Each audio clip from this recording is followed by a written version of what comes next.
afternoon, everybody, and welcome to a special edition of Lysanya's Lounge here today. Once again, my name is Lysanya, not Lasagna. Joining me here today are the CEO of Muse Games, Howard Tsao, and the community director of Muse Games, Matthew Hartmann. Gentlemen, how are you doing today? Pretty Doing good. great. Outstanding. Glad to hear it. And we've got a lot of things to talk about here today. Of course, a lot of things have happened over the past couple weeks and lots of exciting things down the road for Guns of Icarus. So let's jump right to it. First off, let's talk about Alliance. First off, open beta for Alliance just closed last week during the Thanksgiving holiday. And let's go ahead and jump into some of the things that you guys have noticed. What are your initial thoughts of how things went with the Alliance open beta this time around? They're basically a bucket of good and a bucket of bad, and some things in between. It's we'll be doing these open periods throughout. So we'll be doing another one in December, another one in January, and in February. Before these we aim to release the game.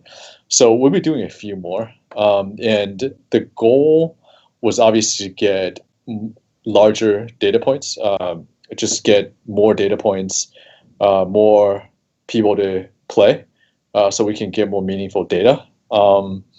And obviously, we have some baseline things that we wanted to accomplish. We wanted to have at least the world map and the faction construct be functional and be integrated into part of the UI. We needed to make UI consideration because of that. Obviously, the UI is new, and we wanted to make it so that we want to take the opportunity, because we're working on this, to also make it localization possible and controller compatible, so that it will be PS4 ready. And I think on that front, we made a lot of progress. Obviously, if people were here throughout the 2 weeks, they know that we experimented a lot with the UI. I would say, some good, some people scream about, that we've, essentially taken a lot of legacy into consideration and addressed. So we end up learning a lot, I would say. And the balance overall needs a lot of work. And the data bears out, and we can talk about that in a lot more detail. And I think of the people who were, who discovered and were using the world map, I think they generally have a good time with it. But discoverability is an issue, and because you mentioned Retrieve is a issue. So there's definitely people who use it to to essentially go pretty passionately hog wild with the world map, and there's some people who were turned off by the world map because of that. So, I think, we end up learning a lot. Part of it is just like we send out a survey because we have a large enough of a sample size, and we actually got some pretty good data from that. We also have a lot of data just from all kinds of different numbers from the system that we've been going through and analyzing. So I think at least yesterday and today is really about going through the data, doing postmortems, and basically trying to learn. And the work starts essentially now. Like our data, postmortem meeting just ended. It's like half an hour ago. So I caught you guys at a perfect time then. Yeah, exactly. And we're going to actually talk about Retrieval in just a few minutes, but first off, I want to get to some other topics here. Specifically, I want to talk about boss ships, because I know in the open alpha, boss ships were a serious concern, especially the mercantile boss ship with, of course, the the death ray laser of death. You know which one I'm Yeah, referring to. absolutely. Talk to me about how people have responded to these boss ship changes. Do you feel like people are much happier with the balance where the boss ships are right now? Do you think they're too easy right now, too difficult still for people? Where does it stand? Well, Generally, I think they still skew on the more difficult side. I think I would say a good chunk of people find it to be very difficult. I mean, it's split. It's a little bit split. I mean, some people do like the bosses being really challenging, and that it takes multiple ships to fight. But then, especially the people who play just a single ship and they fly one ship, the boss is probably a little bit too tough for that right now. And so, I mean, that's kind of another bucket of things that we talked about is that there's more of an issue balancing for single ship right now, and so we have some additional consideration balancing the single ship, but also probably, essentially like constrain where single ship matches are taking place, and see if basically all the maps, all the game modes are conducive to single ship or not, because it may be that, for example, it may be that defense just not conducive to single ship. I was just about to bring that up. Yeah. So, which is fine. But, I think with the boss right now is that it does skew tough. Part of it is because, whatever was normal and hard generally played really tough. It's a lot, the normal played a lot tougher than we would like. Then I mean, we knew that was going to be tougher for players, but it was probably tougher than we would have liked. So the win rate, winning percentages for different maps and different game modes for normal and above were generally not very high, with the exception of Retrieve, and because of that, I think the boss also skewed tougher as a result. I think weak point clarity is still an issue that we're going to take another pass at. But in addition to, so it's basically with clarity and boss being on the tough side, we definitely get people who, I would say the majority of people find the bosses to be challenging. I don't think there's very few people who find the boss to be easy. Mm-hmm. And if they find the boss to be easy, they tend to be more novice level, actually. So the balance for novice is actually a little bit better. Yeah, and bosses, I would assume by design, are supposed to be hard and whatnot. So if it's hard, it's a good thing. If it's painstakingly hard, it would be a different matter altogether. Yeah, exactly. Exactly. The line we're trying to ride there. Right. And also, I think boss for a normal is probably a little bit too tough. I mean, that coupled with sometimes like people not really knowing, about the weak point mechanic as well, and that made it tougher, right? I mean, if they don't know that, they're supposed to shooting at they're supposed to be shooting at the weak point, then the boss will be tougher as a result as well. Yeah, and these things are, and it's new to everybody, and I think a lot of people are still trying to get the hang of it. People are trying to learn the different mechanics, especially with everything that's changed. In fact, let's talk about another one of those changes: special skills. Special skills is actually one of the bright spots in, I think, the beta. Actually, I think the feedback that we get from special skills is, I would say, it's actually really positive. People have a lot of fun with it.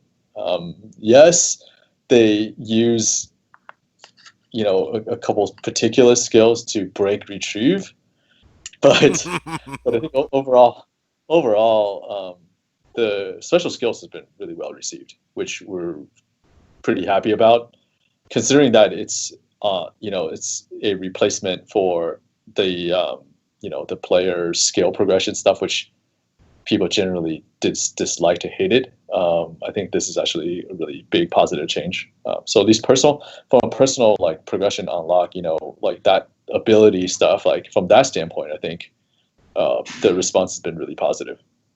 Yeah, and I think it's much more intuitive right now to use the special skills as opposed to those level ups, which were, once you used them, you were kind of locked into them, and people wanted to try things out. I think a lot of people were like, this is a little much, but that special skill is like, okay, I understand it. It's very simple. I press one button, I make all the magic happen. Yeah, that was actually one of the things we saw in our feedback. Even people reported, hey, I'm a novice or very new to the game, and we still had a really high use rate even from them, which was great to us that it's so simple to pick up and use and have those great moments. Absolutely, and that sounds like a good change, at least a very positive change, because we need more new players to feel like, oh, hey, I can pick it up, and I can be maybe not as skilled as some of the people who've been playing for years and years, but feel like, hey, I can still contribute, I can do things, and they don't feel behind the learning curve, or at least they feel like, hey, I can at least hold my own in these tougher matches. Yeah, yeah.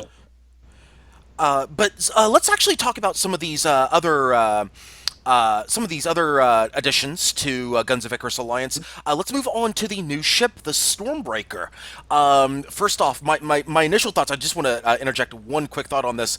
The crazy acceleration of the Stormbreaker. My goodness, I had people complain about using mortars on that thing, just going back and forth and back and forth. It was pretty strong. Yeah, no, that was what we were saying is, people loved the ship. It was super powerful, but dear God, it was too maneuverable. Like, it didn't, it felt weird. They felt off. They're like, man, I love flying the ship. I love shooting on the ship or crewing on it. But man, it moves so much all the time. Yeah, I mean, well, at least the responses that we've been getting for Stormbreaker is overall, I would say, really positive. I mean, there are people who pick on different ships right now, like the Corsair being really tanky, but maybe not enough diversity, heavy weapons, which actually will change. And they like say the feedback on the Magnate, for example, is that they're potentially too weak and a little bit overshadowed by Crusader, and lacks diversity, heavy weapons and whatnot. The Stormbreaker relatively is actually great. Like the feedback that we've been getting for the Stormbreaker has actually been really positive. I would say people have fun flying it. So it's Oh good. yeah, I can definitely say that I had fun flying it in multiple modes. Very easy to use, very intuitive ship. Just keep them on the left side, and you done your job. It's pretty much almost like a sideways Mobula if you think about it, Yeah, or maybe a somewhere junker. like yeah, or crossbreed between that and a Piro or something. Oh Yeah. yeah. But let's also talk about some of the new game modes that were introduced this time around. Survival and infiltration. I, for one, loved survival. Absolutely enjoyed it. I thought it was a nice mode, especially for like newer players, getting them used to the game, getting them used to ball ships, things like that. It kind of forces people to learn the mechanics of dealing with ball ships, dealing with all sorts of different things, and I think that was a great addition to the game. But infiltration, of course, infiltration is specifically a multi-ship game mode, so single ship lobbies could not do this game mode. So for my first question for you on this, is infiltration going to have a single ship mode included down the road? I think it's possible because of mechanic. I mean, you're basically just going from point to point. It's gonna if it's a single ship, it's gonna play well. It's gonna be we'll have to make balance consideration for it, especially with the boss and whatnot. But it because it's not like in Retrieve where if you don't chase down the convoy you lose. It's I mean, it could potentially be because I mean, your destiny is really directly in your own hands, and so I could see that working pretty well in a single ship. But the pacing of it will probably be a little bit more. It's a little bit slower, right? Like the people who play uh, infiltration will be expected to be, I guess, in a way stealthier or be more conservative in how they approach a mode. But I can see that. I can see that working. Yeah, So definitely a much yeah, more team-oriented aspect yeah, of infiltration. You can't just go in there guns blazing and expect to win every single time. You got to coordinate with your teammates. You got to make sure, hey, you know what? That VIP ship back there. Oh wait, we're getting flanked over there. What do we do, guys? Oh wait, there's the boss ship yeah, in front of us. yeah. Definitely. I mean, We had that in dev games at one point. I think infiltration right now it's not the most played game mode, but the people who play it, it's the variance of like enjoyable experience is a little bit wider, right? Like meaning that if you have a VIP that's like Leroy Jenkins, then it obviously affects the entire team. But if for a well formed team, it's actually really rewarding and really fun. So it's actually one of the it's all the game modes. We ask people like what their least favorite game modes are. Actually, so at least into the least favorite infiltration right now, it's like not the least favorite. Like it's not among the least favorite, which is great. But we ask people about like what's their most favorite. Infiltration is not high on that list either. So I think there's some like variance on infiltration in terms of people's experience, and we would like to think about some mechanics that we can introduce to make infiltrations like experience a little bit smoother. It's not as devastating when like a VIP loses, where potentially you can collect items that will heal the VIP ship, for example, or maybe even potentially VIP will like switch. After like death, you get like a chance or two to switch or something. So we're talking about and considering a couple of things, but generally I think infiltration is it is a particular type of experience. It is obviously more niche than survival and assault, for example, in some sense defense. So, but then for people who like it, they really like it. For the people who like Leroy Jenkins is, then maybe not as much. And just a follow-up question on that: do you feel like assault and defense are kind of the base game modes for Alliance? Is that kind of where you balance everything else I in the game? I think we make balance considerations for different modes. And assault is we actually spend a lot of time balancing assault as well. Mhm. I think assault is just that it's more straightforward to understand. You just basically go to a base, kill it, go to the next base, and kill it, and go to the next base, right? And just so it's more of an offensive game mode, and just it's more about fighting. Mhm. And the issue right now with assault is that, in spite of the game mode being really easy to understand and people actually do play a lot, it's the match time skewed long. It skews the longest because people can either people feel like they're grinding to have to like back out to heal, or take try to take different routes and whatnot. Like the match time usually take longer, and so we want to do a few things to see if we can speed up the matches more. Yeah, that's interesting. I would not have expected Assault to have the longest run times. I mean, it makes sense now that you're saying it, but that I'm a little surprised. Especially, was it skewing longer for like newer players, or was it skewing longer across the board? Across the board. It Okay. was across the board and like across different ship numbers. So it just skews up. Interestingly, like so people complain. So retrieve when people win, they win fast, and when people don't win, they seem to complain that it drags long. But even when people like win and eventually not win an A or lose, people still get through retrieve actually relatively quickly. Hmm. Retrieve is actually one of the speedier game modes. Preach, brother, preach. No, we'll one get with the other. we'll get to the full discussion about that in just a moment, but I do want to wrap up this little section of the new features of Guns of Icarus Alliance with Absolutely. survival. Mhm. And yeah. Survival right now, A wave is skewing longer match time, and that's intentional because they're A waves, right? It's people who play survival in a longer wave form. They're in for a fight, and it's designed to be longer. And I think people sort of have that expectation going into hope. And balance-wise, survival is actually pretty close, I think. Mhm. The win rate on survival and harder difficulties is a little bit lower than we would like, in part probably because the boss is just skewing a little bit a tad tough, just skewing a little bit on the tougher side.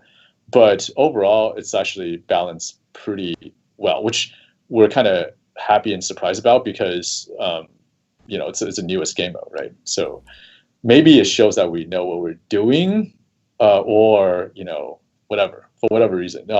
So we actually got the balance better. I think with the five wave, especially, it's the balance actually at a pretty good place. And what we would like to do because people like survival, is that we are going to introduce a couple different variants. One is to just have a ship only, like waves based survival. So you're just shooting ships, wave after wave, boss, Yes. waves, ship, wave, that kind of thing. Mhm. The other one is basically endless. So you will just go in and try to survive as many waves as you possibly can. Ooh, yeah. What if we had a wave of nothing but boss ships? Just to throw one of those in there. That'd be interesting. Maybe Yeah, not that for would a be single interesting. ship. Maybe not for a single ship, but for a four ship, that would be very, very intriguing in my end. On my end, because it would be like, okay, maybe you have. Maybe you have every 5 waves you spawn one boss ship, and then the 10th wave you have 2 boss ships, and the Yeah, 15th wave you have 3 boss ships, and so forth and potentially. so on. Potentially. Balance wise, we'll take a look. But I mean, that's just there are basically two variants or two alternatives that we will be working on, and it doesn't really take a lot of work, and we should be able to get in people's hands to test relatively quickly. Oh yeah. And basically, another note on Assault is that like what we want to experiment, for example, is basically playing with lives. So, for example, if you play single ship or if you play on easier difficulty, let's say, instead of having 7 lives, we can give you like say 3 or 5 lives. Hmm. So it's it could be. I mean, I don't know. It could make people play a little bit more conservatively potentially, but it's one way or the other. The match should end quicker, right? Because you just don't have as many lives to grind with. But anyways, there are different things I will look at for Assault. Survival is overall in a pretty decent place, I would say. Oh yeah, and I think it's also a very newbie friendly mode as well because there's no distractions of, oh hey, you have to do Yeah, X Y Z. It's very plainly spelt out for you. Do X, win yeah. I round. think 5 wave survival is the best novice map. Oh yeah, Yeah, I would 100% agree with that. yeah. This is Excuse me. this is just strictly based on data, by the way. So, Oh yeah. yep, But let's go ahead and discuss, of course, the big elephant in the room. Retrieval. yep. So I know there are a lot of people who view my channel who understand what I'm referring to when I'm about to say this. The speed runs, what ships kind of do what, why we talked about the Stormbreaker's acceleration, etc., etc. So let's kind of tie this all back to some of the comments you said earlier about certain pilot skills and how they break retrieval and how farming retrieval makes for fast flipping of the map and how it makes other modes seem less relevant in terms of getting faction for your side. Yep, it's all true. Yeah. It's all true. Data doesn't lie. Oh yeah. It's all true. And I think, well, there are a few things that we are experimenting with already on Retrieve, and that will hopefully that you guys will get to test, and hopefully Hmm. it will alleviate some of these problems. Right now in Retrieve, actually, I would say for novice is pretty well balanced, believe it or not. For novice, the matches actually play relatively quickly, and the win rates are about what we expect. They're not like ridiculously high, nor they're ridiculously low. They're Okay. actually like somewhere, if say 50%. Well, actually, for novice, I would say 60 to 70%. It's about the expected value for me, and well, for retrieve, actually, we're right there. And the game modes, the match length usually like they're right in our expectation. They're generally quicker, and which is good. But for difficulty normal or above, played by more experienced players, non-novice players, yeah, it's not very good. People either speed run and finish a match anywhere between 1 to 4 minutes, or they lose in 20 something whatever minutes, and well, it's it's a problem. Yeah. And so I think to deal, I mean, I think it's the problem is definitely exacerbated by the special ability, the special abilities that we introduced, right? And you can absolutely just like rush through the initial like barricade that we throw up at people, of ships that we throw up at people. Having said that, so like, mechanically, we're looking at a few possibilities. So we'll play around with them, and then we'll get people to test it as soon as possible. I mean, hopefully we won't lose that kind of like, the willingness to rush forward, but we'll have to tamper like people winning at a bit and making that harder. Yeah, and right now I would say the main culprit of that, and I know I've shown you guys the video of this, squid plus ramming special ability equals I win button. Yeah, hopefully hopefully y'all can change. It doesn't take a squid actually. Oh, it doesn't take a squid. No, Richard has shown that you can take a galleon. Oh, really? Yeah, because I mean, if you do like ram and moonshine, and you can basically get to the top speed of the galleon is actually pretty good. Yes. So if you can get, if the acceleration is terrible, but like the top speed is actually pretty good. So if you can get up to the top speed, right, and then you can keep it there, then yes, you'll actually be able to bum rush really effective with a galleon. And galleon is really tanky. Oh yeah. Yeah. Oh yeah. So hopefully, maybe he was able to, maybe changing the top speed of the ramming ability might help sort that out. Who knows? I think it's really satisfying, right? Like, so I think there are other tricks that we have. There are other levers that we can pull to see if we can alleviate this first. And yeah, well, we're going to try a few things for sure.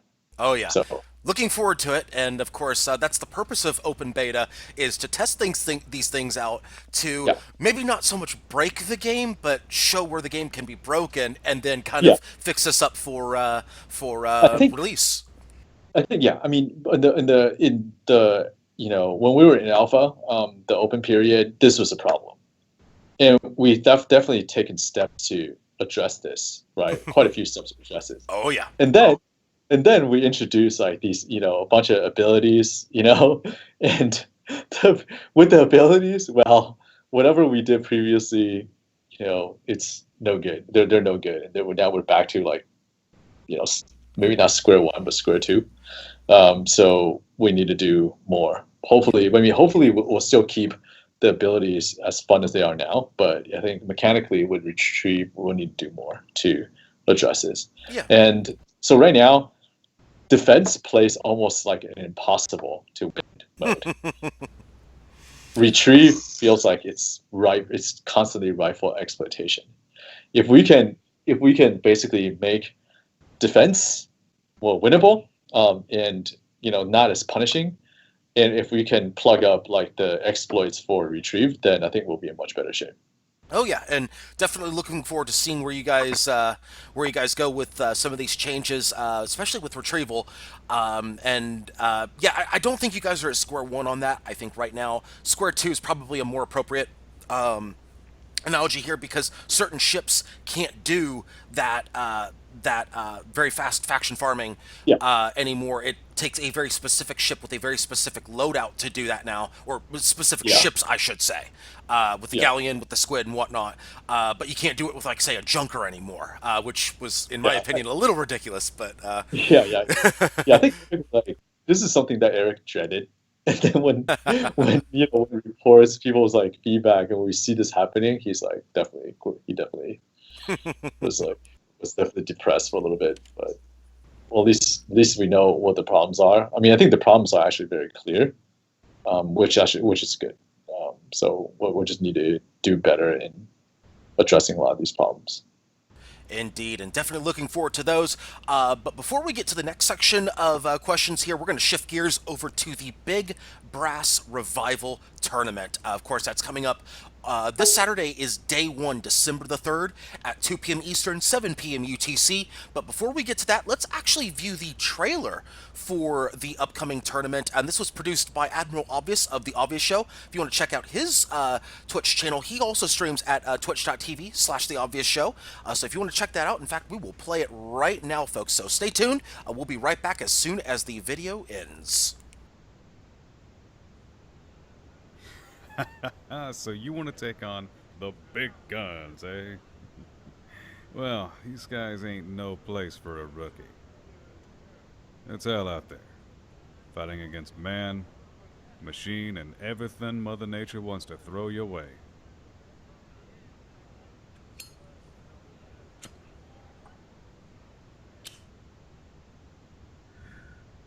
Alright, here's what you're gonna do. First, you gotta get yourself a ship. One tough enough to handle the likes of war. Then, you're gonna need a battle-hardened crew, because only the best veterans will be able to keep you up in this fight. Equip yourself with the best ordnance money can buy, and for Pete's sake, don't gum up your guns flying into a sandstorm. Make yourself some allies, and have a plan before rushing in. A little coordination goes a long way. Finally, you gotta make sure you're ready for anything, because you're gonna need to be tough as iron to take on the big brass. Tell 'em that God's gonna cut you down. Tell 'em that God's gonna cut you down.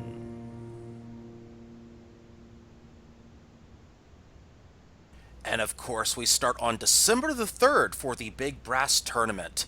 Lots of people helped, and you can actually see my name on there. I did actually help with a little bit. I was in there for maybe 3 seconds, but that's okay. It was a huge community effort to get that video going here. So big thanks to everybody involved in the production of that video for the preview of the Big Brass Tournament. Of course, for those of you just tuning in, thank you so much for tuning in to this special interview with Muse Games CEO Howard and Community Director Matthew Hartmann.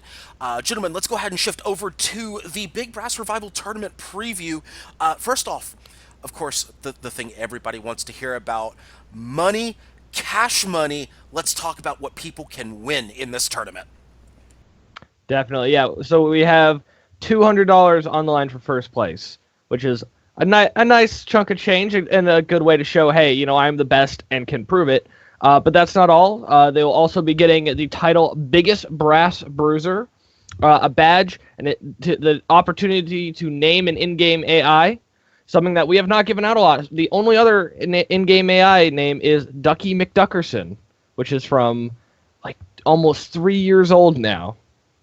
Second place is going to be getting $100 and the title Bigger Brass Bruiser, and third place $50 and Big Brass Bruiser. So when you have that title, you'll easily be able to see, you know, you were in top 3, where you stood, and what you got for that. And Speaking of, oh, go ahead. by the way, Matt, I just thought of it. We should probably create either a title or a badge for, you know, the open period participants. Yeah, we can definitely do that. Oh. Anyways, sorry, I digress. Hey, breaking news right here. There you go. Yeah. But yeah, This is how the design process is. there you go. But we do also have a title for everybody who participates as well, correct? That is true. The Big Brass Contender. So just for showing up, just for trying your best, you get a title. You get to say, listen, I fought against the best Guns of Icarus had to offer. I fought against vets with 4 years of experience who came in and said, you know, I'm getting that money, I'm going to the top, and you stood against them. And, you know, that's definitely worth something. That's something that you can hold your head high with. Indeed. And a title you can only get there, nowhere else. Indeed, and very few tournaments have actually offered titles. This Big Brass Revival Tournament will be one of them. And, of course, for those people looking to sign up, tell them how they can do that. Well, and I'll let you put the link up, but basically today and tomorrow are the last days. We've gotten a lot of teams that are coming in at the very last moment, so you definitely will be in good company. You just have to give us some points of contact. If you have a logo, that's great for us to show on stream, and give us your name, and you just put it on the form site. Again, Lysanya, I'm assuming you can put the link somewhere, so they're not... That is correct. Perfect. Yeah, so just put your information there, gather some people, hop in. The full rules are linked to that page as well if there's anything you want to check up, but it's very basic, 2v2 deathmatch. You go in, you prove you're the best. There's no special, you can take this, you can't take that. Everything is on the table. You just have to do your best. Indeed, and for those of you watching on the YouTube channel, I will have a link for you guys as well. That will be right in the description. So check that out. I'll make sure I'll get that to you guys here. But let's actually go over some of the rules of this tournament. It follows the SCS format to some degree, and of course, it's kind of a simplified format of the SCS rules. Is that correct? Yeah, no, we looked at a lot of the successful events that have been run in the past. like Blood and Brass, SES, all these things that players say, hey, listen, these are kind of the accepted rules for competitive. This is fair. This is where I feel like, if I lost, it's because I lost some skill and not, they use some little technicality or rule that got in the way kind of thing. Oh yeah, we don't want to see technicalities happen. We want to see people on the field of battle actually winning or losing on the field of battle. And of course, if people don't want to do that, then they're going to have to be subjected to the random game of chance. You don't want to have that. You want to decide it on the field of battle. Speaking of which, because this is the first cash tournament that you guys have run, any future plans maybe for future cash tournaments down the line, maybe in 2017? Who knows? Yeah. Yeah, why not? I mean, I think people enjoy the idea, then sure. I mean, we definitely don't mind rewarding the people who play. I mean, I think it's cool. So if we still have some money left to throw around and if people like the format, then absolutely. And as far as the entire tournament is concerned, what are your expectations? What is Muse's expectations for the tournament, for turnout, for viewership, things like that? What are our overall goals here? Well, I mean, as big as possible is really the goal. Our expectation is great competitive games, and for it to be a great jumping off point. And with seeing all the teams that are, I've just gotten a couple emails even during this interview coming in of some people signing up just to see what the best has to offer. Like, I'm really excited to see where our competitive meta is when there's this on the line. Like, SES does some great work every week, and we've had some other tournaments around, but now there's a dollar amount to that. No one's going to not take the Munker unless they're the best Munker pilot and crew out there, kind of thing. Yes, and who knows? We're going to see some. I mean, sometimes in SCS we see some crazy things. People have been practicing. Of course, last SCS you could tell a lot of people were gearing up for the Big Brass tournament because people want that money. But hey, we're going to see. I think we're going to see a lot of fireworks. I think we're going to see probably the most competitive matches we've seen in a good long while, maybe this entire year. So very, very much looking forward to that. But out of curiosity, I mean, granted, you guys have signed up for your own tournaments before. Are you guys going to sign up a team? Definitely not. It was something we talked about basically during the tournament's conception, and we've actually done well in tournaments before, and we actually had to give up third place in a tournament, and we don't want that to be the situation here. We don't want it to be like, oh, Muse knocked us out, or that team had an easy fight because they got to fight Muse. No, these are the players, doing their best, and we're with no interference from us. We're just here to, set up as good a venue as possible and give rewards so the best people come out and play. Fair enough. Fair enough. Yeah, I think the problem is that if we win, if we participate, we're very likely to gonna win. The problem is we're just too good. Yeah, so I think for us to join, it's just we don't want any cry about foul play everybody and want to take their own money back. They're actually being stingy and not want to give money and stuff like that. We just don't want to have that misunderstanding. That's about it. Fair enough. Maybe instead of entering into the tournament, maybe you guys can. I don't know. Maybe you guys can. Who knows? Maybe do an exhibition match with the winners. That's definitely possible. When that day will probably be hard for the team, but we'll definitely set up something. I think we'll find some special ways to keep their names out there and get a prove the Muse worth against them. Definitely, and of course, we're gonna have multiple streams going with this tournament. So let's talk about if somebody maybe isn't entered into the tournament, if they want to just view and see, hey, what's Guns of Icarus all about? What's this competitive scene all about? How can they do that? So we're gonna have basically going up on our blog on Friday for the Saturday games a full list of everyone you can check out and where. You mentioned the obvious show earlier, and that's going to be a big one, but there's also twitch.tv/Guns of Icarus where we'll be streaming everything as well. But there will be a multi-stream channel going up on the blog, an announcement everywhere, pretty much so everyone can see every angle they want and decide, whose voice describing the events of destruction and violence should be there. Absolutely, and I think actually day one, December 3rd, actually I'm going to be hosting one of those streams as well, or at least according to what I'm hearing. So if you want to check out one of those streams, you can definitely check out my channel, twitch.tv/that Lysanya guy. But for days 2 and 3, yeah, definitely Admiral Obvious is going to be hosting those streams, and I think stream 1 is going to be directly hosted on the Muse Games channel, correct? That is correct. Very good. Um, and of course, we talked about the teams that signed up earlier. There's about 7 teams that are officially signed up. Now, those teams that have sent in emails, are they officially entered as well, or do they have to go to the sign up thread itself?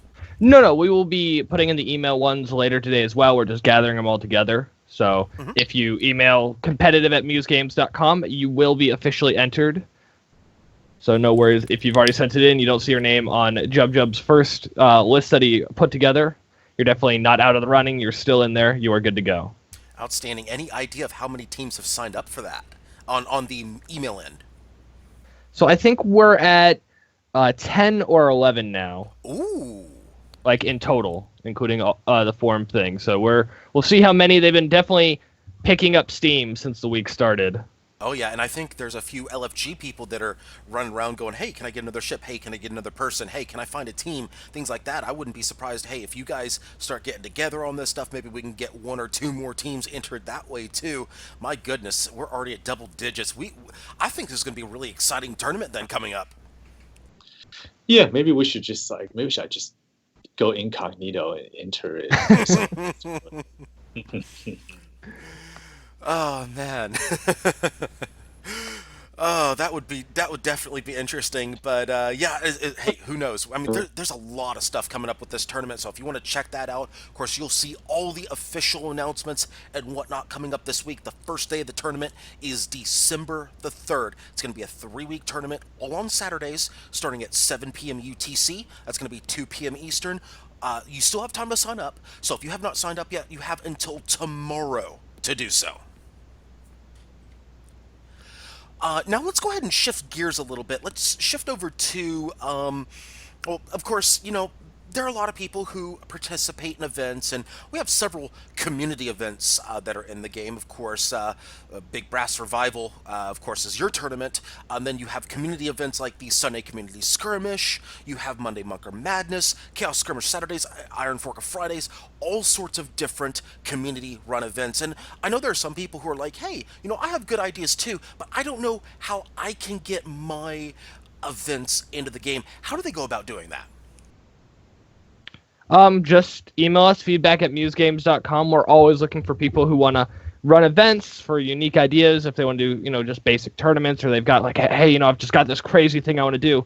I mean, it's how we've gotten the Monday Monker Madness, which has been a very successful and funny event just to see in game. Like, it's definitely just entertaining every Monday.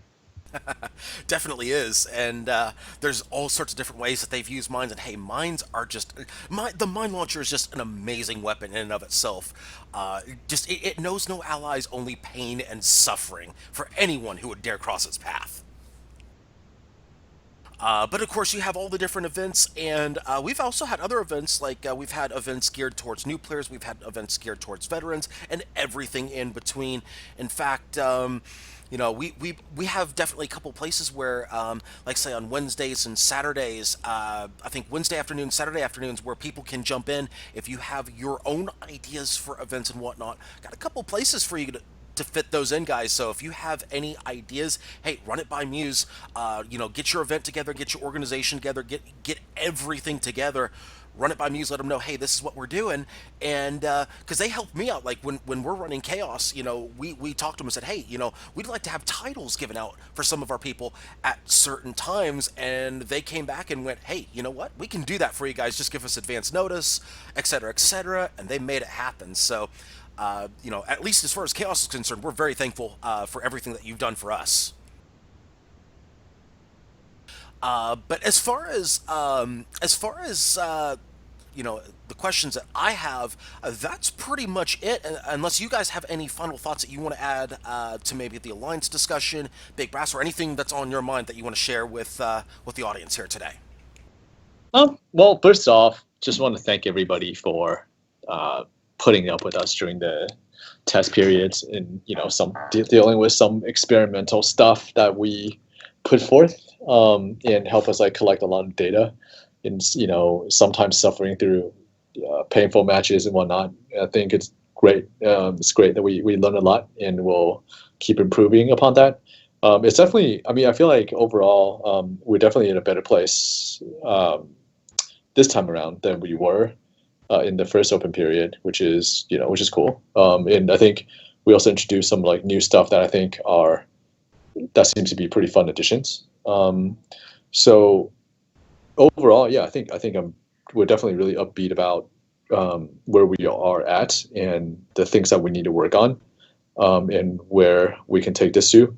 And like I feel like, well, the last week, right, the dev hour matches we've been doing on Alliance, and they were pretty intense. And I think it's great. I think we just need to balance it more, and to make sure that the overall experiences all feel like that. And yeah, it's cool. And I think balance is always key, but it's always that tricky little fine line that you have to walk.